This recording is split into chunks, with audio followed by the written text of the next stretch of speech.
buat solat sunat malam, tahajud, lepas tu istighathah, di mana orang lain semua tidur kita bangun kan.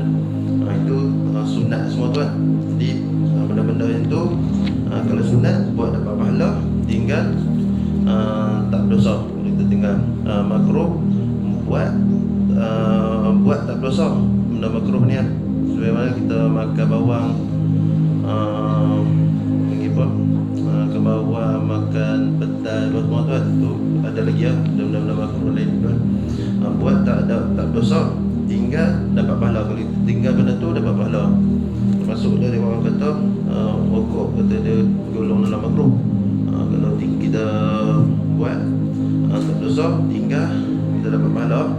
Ada setengah ulama dia kata haram. Itu harus pula buat tak berdosa, tak buat pun tak kena apa, tak kena azab pun, tak dosa juga. Seperti mana kalau harus macam makan lah, no? Makan nasi kan, ikut nak makan ke tak di ni tak ada diberi hukum kat dia. Inilah hukum syarak, 5 benda ni wajib, haram, sunat, makruh, harus. Benda ni hukum syarak ni yang bersangkutan dengan perbuatan kita. Yang bersangkutan dengan perbuatan kita. Apa main kita nak apa kita tahu ya, apa tahu ini tahu ya. Ana kira selang selalunya.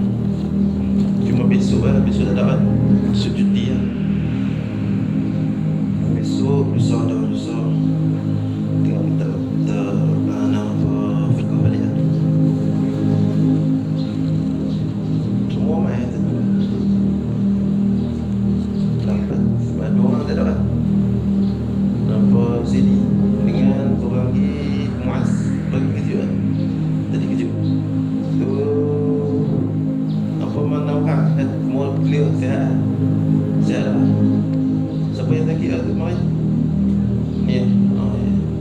Okey, clear lah. Nanti yang apa tertinggal nanti tanya kawan lah, tanya Kai